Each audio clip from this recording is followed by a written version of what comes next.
What's up, MKBHD here, and welcome to your very first look and my first impressions of the Samsung Galaxy Note 20 and Note 20 Ultra. So Samsung's Unpacked event is today. There's a lot of stuff being announced today, and we'll get to all of it eventually.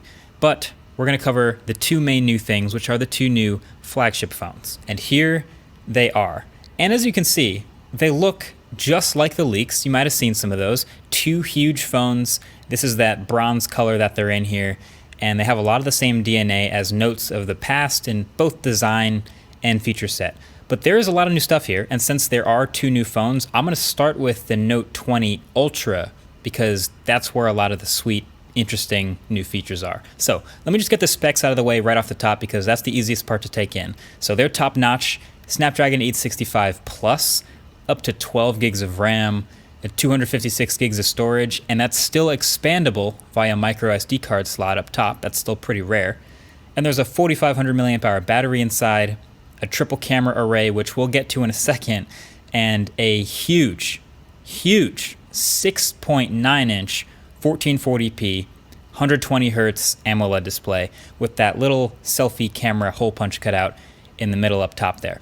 It is a bit of a curved display over the edges, which I personally wish we'd stop seeing, but there's no denying, even from my limited hands-on time with it, this is probably one of the best displays in any smartphone. And of course, we'll know better once we have it in hand for a longer time for the full review, but hey, that's what we expect at this point from Galaxy Note. I mean, just look at this thing. But one big asterisk, though, is even for the steep price of, I haven't told you yet, but this phone starts at $1,300.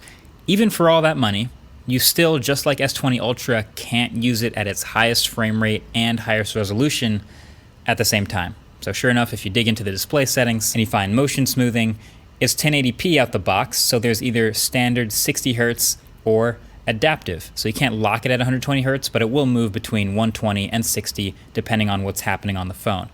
But if you go into resolution and switch from 1080p up to 1440p, it tells you this doesn't allow for adaptive high refresh rates. So I guess I will be rocking this phone again at 1080p and 120 Hz because those extra frames look better than the extra pixels. Overall though, I'm a fan of the Note 20 Ultra design. Just looking at it, it still feels boxy in my hand the way I like it. The bezels look impossibly thin, and overall the aesthetic with the matte bezels and satin finish on the back, it just screams premium. I mean, you look at this thing and you can tell, you feel it, it's premium glass and metal from top to bottom. It's great. But then let's check out this camera bump. So, the rounded rectangle housing, the triple cameras, and the Galaxy Note 20 Ultra is absolutely massive. I wish I had measured it when I was here with the limited hands-on time just to see exactly how big it is, but it's huge just like the S20 Ultra, and I think it even looks bigger because it's just on one giant raised slab rectangle instead of like the S20 Ultra's double-stepped curved slab. Basically, it's a really pronounced defining feature of this phone's design. And it's funny, I actually kind of started naturally holding the phone up from the back by propping my finger under the huge ledge that the camera makes because the phone is so big.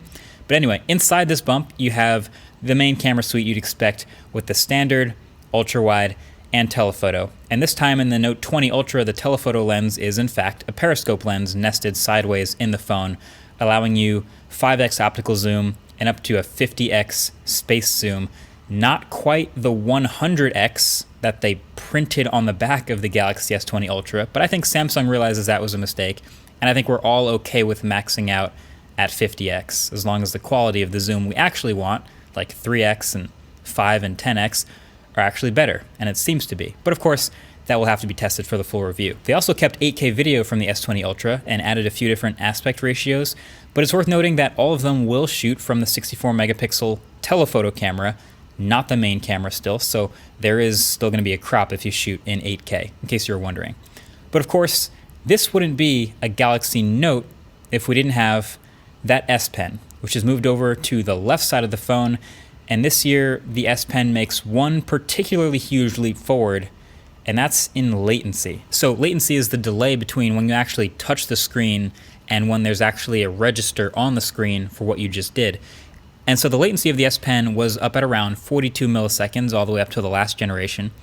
And with the Note 20 Ultra, they've gotten it down to 9 milliseconds. So about a fifth of the time, and you can definitely feel the difference. You can see the difference. So the S Pen has now arrived at Apple Pencil levels of responsiveness. In fact, it's matched that 9 millisecond number. So there's really zero perceptible gap between the pen and what I'm actually writing. So it feels like I'm basically writing or painting directly onto the display, which is awesome. And this is great for frequent S Pen users, not just for writing text, but even for maneuvering around the UI with a pen like I have for years. And that combined with a lot of the other subtle Samsung Notes usability improvements and feature enhancements and things like that, just feels like a great update for Galaxy Note for those who rely on this accessory. So that's Note 20 Ultra. And again, that's the ultra premium, super high-end flagship, $1299, like we said. It's kind of the opposite of the Pixel 4a I just reviewed. But then, of course, there's also now the Note 20, which to me is a little more confusing. And that's because when you look at it on paper and with all the different things that Note 20 cuts down from Note 20 Ultra, and there's a lot, you would think, oh, this is going to be a significantly less expensive phone to be a more accessible, cheaper Note, to get people hooked on the S Pen and then want them to get the Ultra later. But the Note 20 still starts at $999. So picking it up for the first time, you may not immediately notice a lot of those cut downs. It's still got that bronze look.